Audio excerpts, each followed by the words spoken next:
제목 정의로운 국민들과 함께 해야 할 윤석열 대통령. 안녕하십니까? 예, 반갑습니다. 저는 유튜브 채널 시민의 소리를 운영하는 김동수 목사입니다. 네, 반갑습니다. 작금의 대한민국은 지난 2024년 12월 3일 윤석열 대통령의 비상계엄령 선포 이후에 전국은 한치 앞을 내다볼 수 없을 정도로 혼란과 분열에 휩싸여 있습니다. 그 원인은 첫째, 윤석열 대통령의 12월 3일 계엄령 검찰의 헌법 제77조에 대한 오인이고, 둘째, 정론직필에서 벗어난 언론의 비정상적인 보도이고, 셋째, 국민의힘 국회의원들의 무지와 무능적 태도입니다.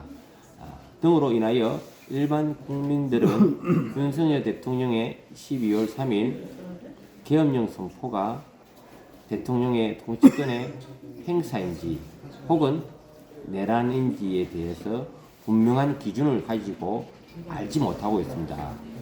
따라서 오늘은 정의로운 국민들과 함께 해야 할 윤석열 대통령이라는 제목으로 칼럼니스트 대한민국 제1호 명인인 황영석 칼럼을 패널로 모시고 대담을 진행해 보겠습니다.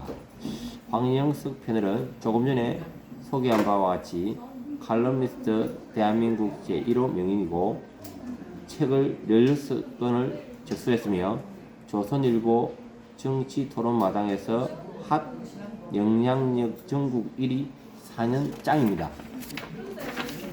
오늘은 법률, 헌법과 계엄법과 형법에 의거해서 윤석열 대통령 2024년 12월 3일 계엄령 선포에 대하여 헌법과 법률에 의한 진단을 진행하겠습니다.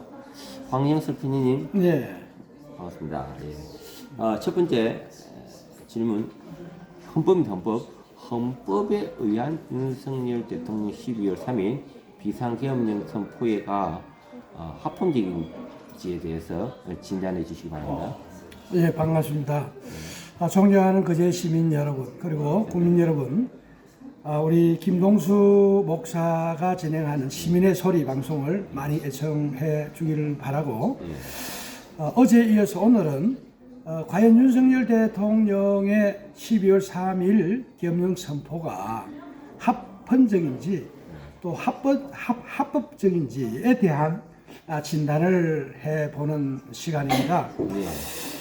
우선 이 윤석열 대통령의 12월 3일 비상계엄령 선포가 헌법에 적합하냐 합헌적이냐에 대한 견해를 말씀 올리겠습니다. 우리 대한민국은 이 자유민주주의 헌법에 의해서 움직이는 나라죠. 그래서 대한민국 헌법 제77조에 의거하면 제77조 1항에는 대통령은 전시나 사변에 대해서도 국가 비상사태라고 보면 이 계엄령을 선포할 수도 있고, 또 공공의 안녕 질서를 유지할 필요가 있을 때 그때도 법률이 정하는 바에 의해서, 말하자면 계엄법에 정하는 바에 의해서 계엄을 선포할 수 있다라고 규정하고 있습니다. 뿐만 아니라 대통령께서는 헌법 제77조 5항에 의거해서 국회의원 재적 과반수 이상의 찬성으로 계엄의 해제를 요구한 때는 대통령이 해제해야 된다라고 명시되어 있습니다.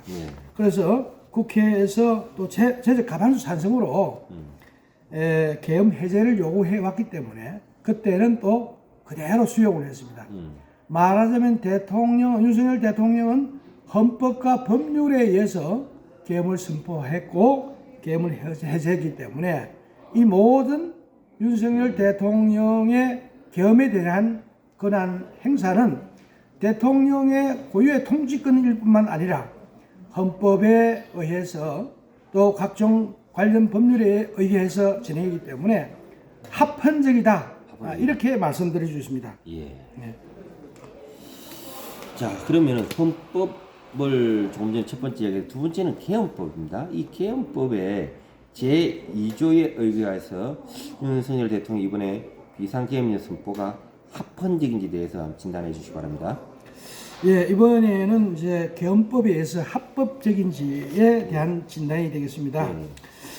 개헌법 제2조에 보면은 비상계엄은 대통령이 전시나 사변에 준하는 국가 비상사태에서도 이렇게 선포를 할 수가 있고, 뿐만 아니라 사회 질서가 극도로 교란되어 행정의 기능 수행이 현저히 곤란한 경우에 그때 공공의 안전 질서를 유지하기 위해서 선포할 수 있습니다. 예. 말하자면 계엄법에 의거하면 당시에 윤석열 대통령이 계엄을 선포하기 이전 상태는 더민주당을 중심으로 하는 야당이 이미 22건의 탄핵을 발의를 했죠.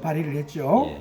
이로 인해서 심지어 이재명 범죄인에 대한 수사를 하던 검사가 탄핵을 받고 또 중앙선거관리위원회에 감사를 하던 감사위원장이 탄핵을 받는 등 22건이나 탄핵을 받았습니다. 이렇게 되면 윤석열 대통령이 이끄는 행정부의 행정기능을 현저히 곤란하게 만들겠죠. 예. 그렇기 때문에 윤석열 대통령은 이미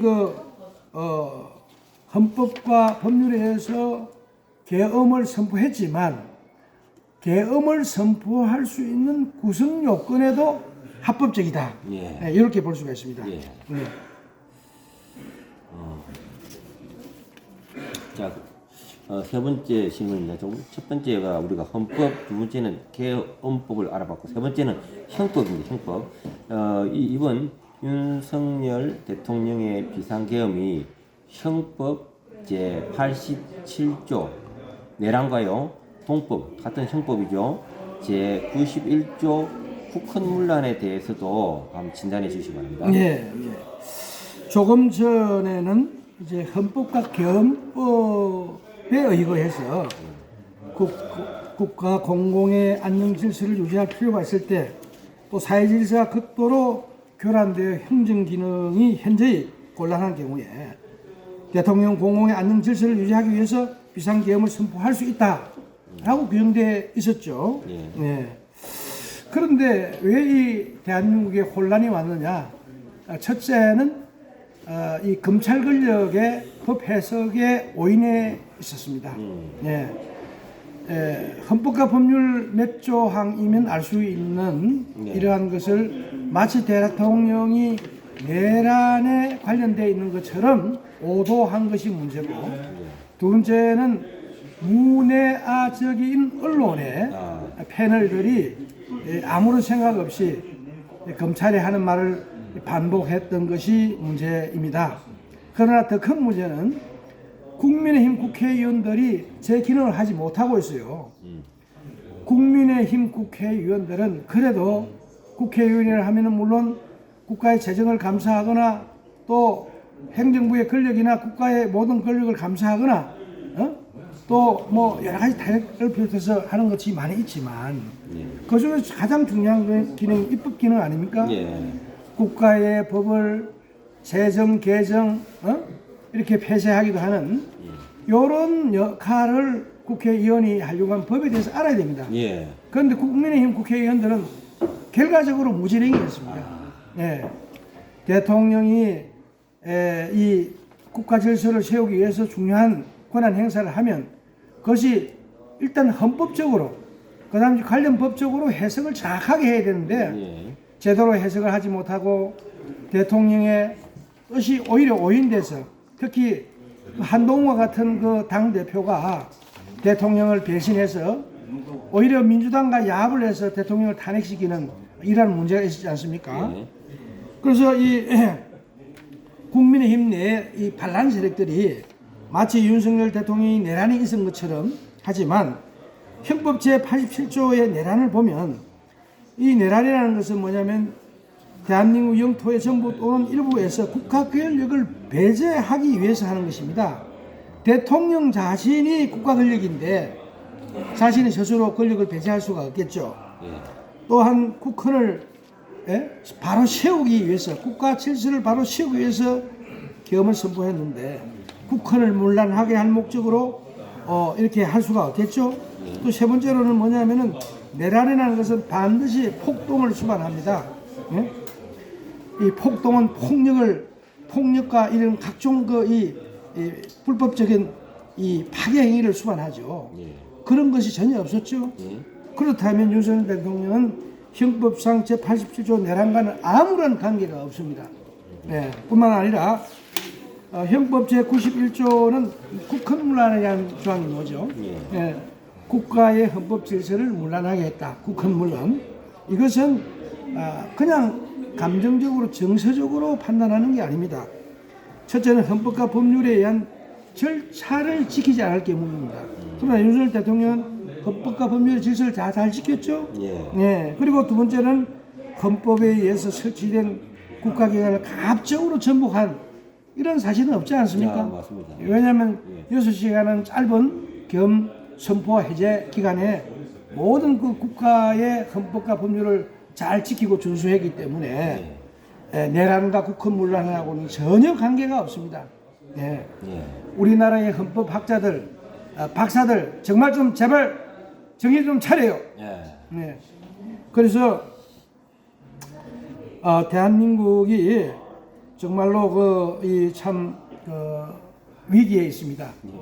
한편으로는 그 친중 세력들, 친북 세력들에 의해서 국가가 위기에 있고 또 거기에다가 개념 없는 국회의원들로 인해서 나라가 상당히 위기에 있으나 그러나 윤석열 대통령께서는 이 헌법재판소로 이제 재판이 넘어가게 되면 잘 아시다시피 이제 보수 재판관이 2분, 중도가 2분, 그리고 좌파가 2분이기 때문에 일반적으로 4대2 내지 2대4로 해서 반드시 승리할 것입니다.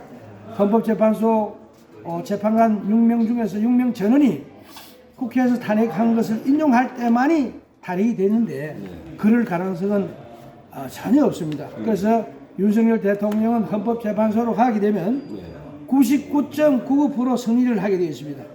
그래서 만약에 윤석열 대통령이 우리가 예측하는 대로 그대로 헌법재판소에서 승리를 하게 되면 이 무지랭이 같은 아무 쓸데없는 국민의힘은 탈당하셔야 됩니다. 탈당하시고 정말 정의로운 애국자들을 중심으로 되어 있는 그런 분들과 함께 나라를 바로 세워야 할 것입니다. 그래서 지금은 우리 윤석열 대통령께서 마음이 좀 열어보시더라도 무슨 학자다, 박사다, 교수다 이런 사람에 연연할 것도 없습니다.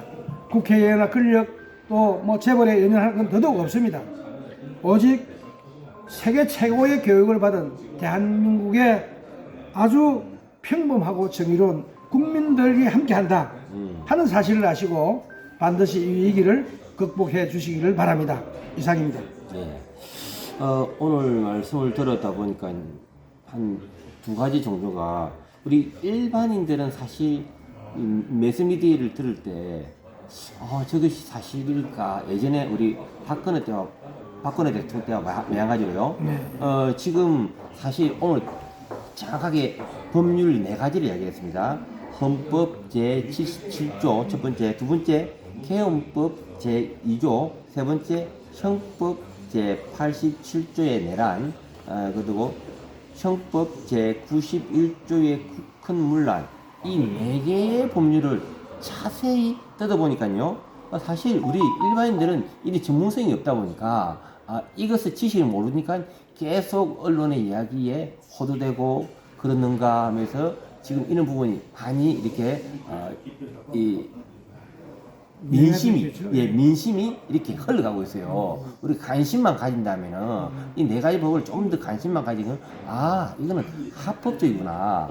그리고 또 깜짝 놀랄 사실은 이 검찰과 권력을 쥐고 있는 국회는 알고 있으면 그들은 자기 아전 일수를 한다는 것을 빠집니다. 네.